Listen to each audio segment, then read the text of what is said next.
I want to appeal to you as parents to give this thing your all.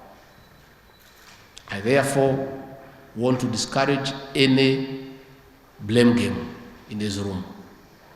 I want us to look for a solution. A multi-agency approach on how to eradicate this problem, and cooperation between the investigators,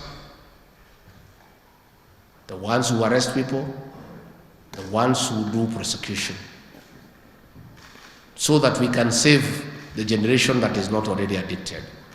We have a program that we are working on with the county governments on how to deal with the ones who are already in trouble, and it's a huge percentage. We are trying to come up with a rehabilitation center in every county to deal with those who are already addicted.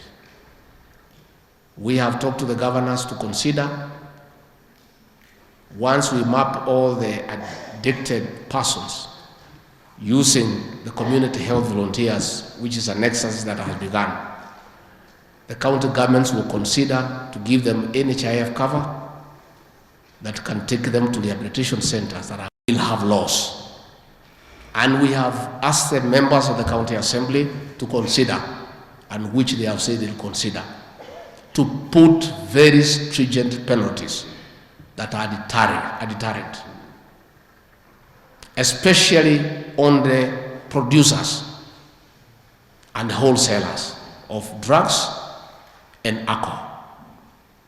We have told them to put very stringent fines and imprisonment terms for people who are found to manufacture illicit alcohol. We have told them to come up with very stringent penalties for those who peddle. We have equally requested them to have very stringent penalties for those who consume.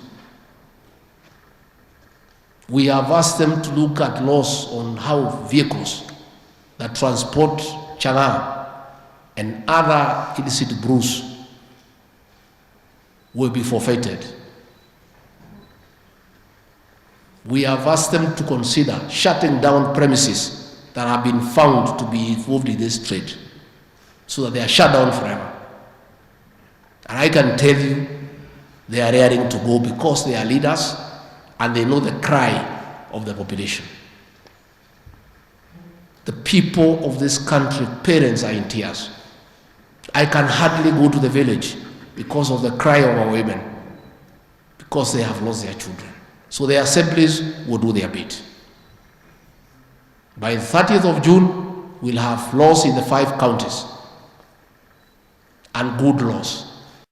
This war must be won, and it will be won by concerted effort among the men and women in this room, agreeing that we have a problem, a national problem, and a serious one, and agreeing that we have a responsibility to save the next generation, not just as officers of government, but even as parents and as responsible members of the society.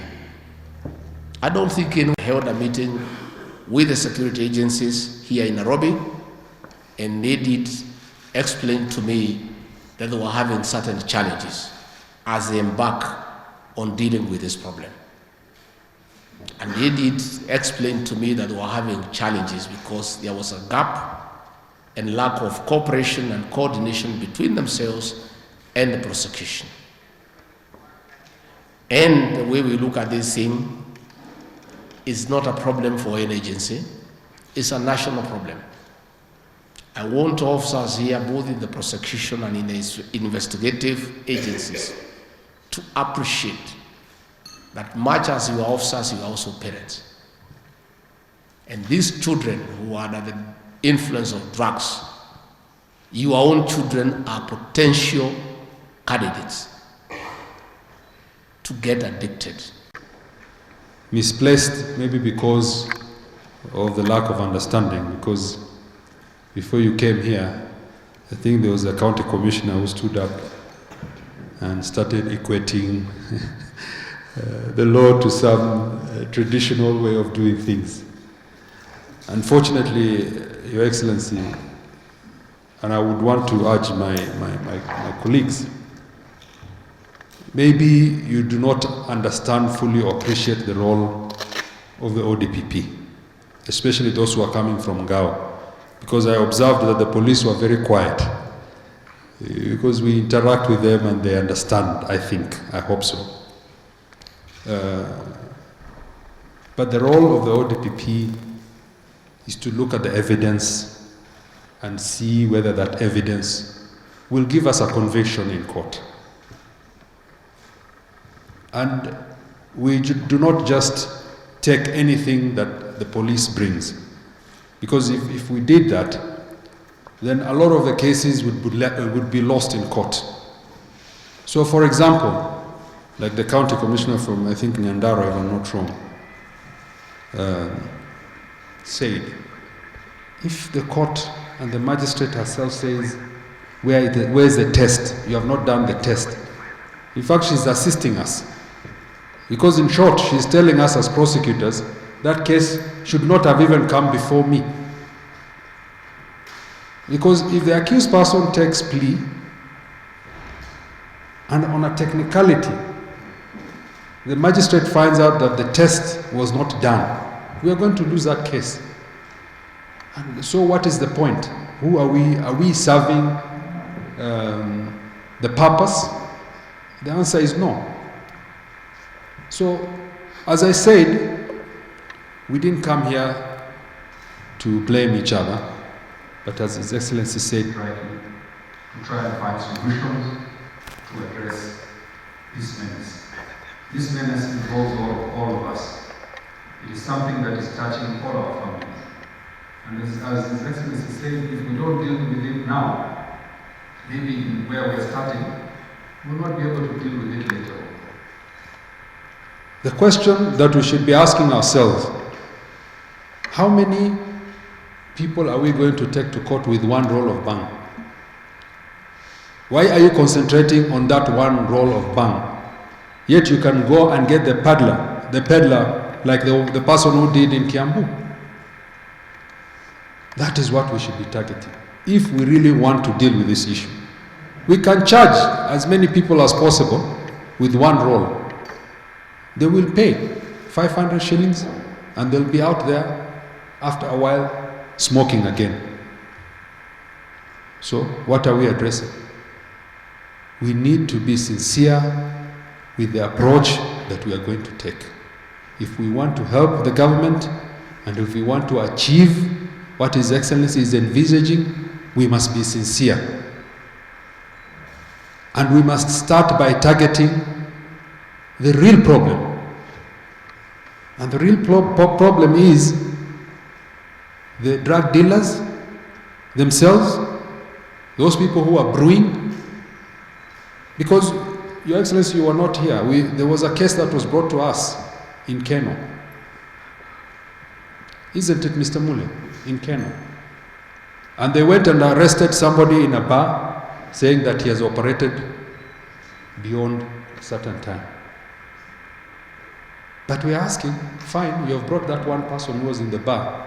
Where are the drunkards or the people who are drinking overtime? Where are they? They're not there. How do we prove in court that this person was operating beyond a certain time? If you're saying he was operating beyond, there must have been revelers there and drunkards drinking, isn't it? Where are they? They're not there. Why are you bringing us a bar attender and not the owner of the bar? Where is the owner of the bar? And you know, we have data. We have current data here. So, musiambie tu mkubwa maneno, na hiyo maneno ni ya urongo. As much as we are saying no blame games, but don't just say things without asking for the evidence. And this is what we are asking. Can we be serious? Can we make sure when you are bringing those people that the evidence is there? The police officers know. You have just been told.